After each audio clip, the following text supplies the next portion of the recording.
Welcome to In the Trenches with Dave Lapham, brought to you by First Star Logistics. Final thoughts: Cincinnati Bengals, Chicago Bears. The first thing, can't go -3 in the turnover department on the road. That's coffin nails. You go -3 in the National Football League, you lose that football game 95, 98% of the time. And when you look at it defensively, you give up 206 yards total offense for the game. In the red zone, give up 1 touchdown, 3 red zone penetrations, and you hold other opportunities to field goals. Usually that's winning football, but not when you commit 4 turnovers and you only get 1 takeaway, 4 giveaways. Joe Burrow, God bless him. 3 consecutive passes, he throws interceptions. Then he comes back, 2 consecutive passes, throws touchdowns. I was trying to remember, did that ever happen before? Well, I'm getting old. It did happen in 2001. Cordell Stewart with the Pittsburgh Steelers in Cincinnati, December 30th, 2001, did it when he was playing against the Cincinnati Bengals. But that's a crazy stretch to have that adversity. 3 straight passes that end up in an interception. I'd be hesitant to let the ball out of my hand at that point in time. But these guys they can compartmentalize and move on. He just comes back and throws touchdown passes on 2 consecutive throws. That tells me that Joe Burrow is made of the right kind of fiber. He can handle adversity and bounce back from it. Hopefully that never happens to him again. I don't think he's had a 3 interception game in his entire career at any level. Having 3 passes in a row, it's just mind-boggling. So the turnovers obviously were the biggest factor in the football game. One of them was a pick 6. One of them, their return to the 9-yard line. The defense held and limited that to nothing more than a field goal opportunity. But, defensively, they played winning football. Offensively, you can't say the same. And the biggest problem and a reason for Joe Burrow's interception on the pick 6, you have to have better pass protection. The Cincinnati Bengals, after 2 weeks in the National Football League, statistically, dead last, 32nd in the NFL again, sacks allowed per pass attempt. They've already given up 9 sacks.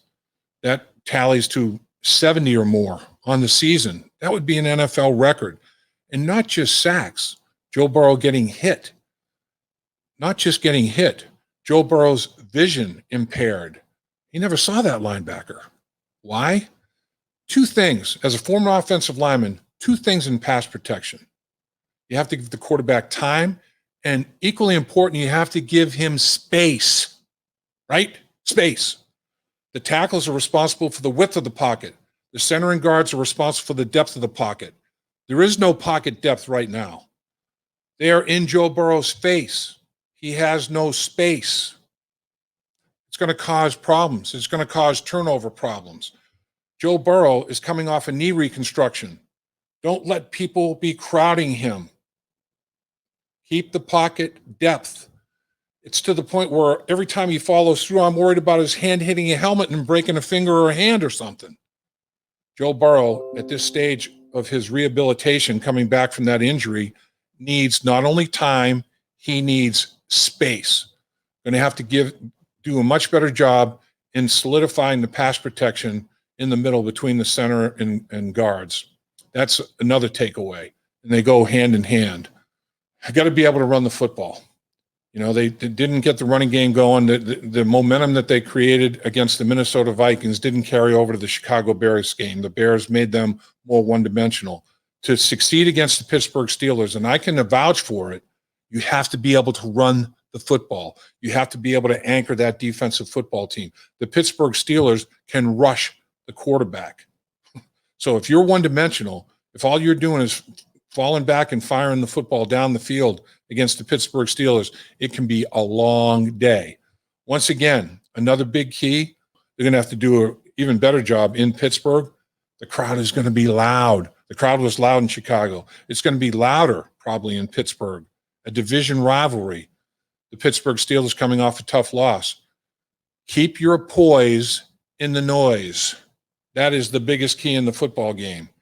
You cannot lose your poise. You have to stay disciplined, and you have to be able to handle the silent snap counts, the communication, all the things that you have to do offensively when you're in a hostile environment in a visiting stadium. You're going to have to get that done. And the football team in general, everybody do your job, and do your job with discipline. When you're on the road, discipline is the biggest factor in the football game. I think if the Cincinnati Bengals just think about those things, improving on those things, who's going to control the opponent's running game? That's a big deal. Which team is going to be one-dimensional? Which team is going to be balanced? And then, as a result of that, the team that is one-dimensional will have turnover problems. The teams that is balanced usually doesn't. So balance, protecting the football because you're balanced is a big deal. Those two things could lead to a victory in Pittsburgh. Keep your poise in the noise. Hi, Dave Lapham here. Have you heard about In the Trenches with Dave Lapham, presented by First Star Logistics? Catch new episodes from the world of sports and broadcasting. Search for In the Trenches with Dave Lapham on YouTube or wherever you get your podcasts.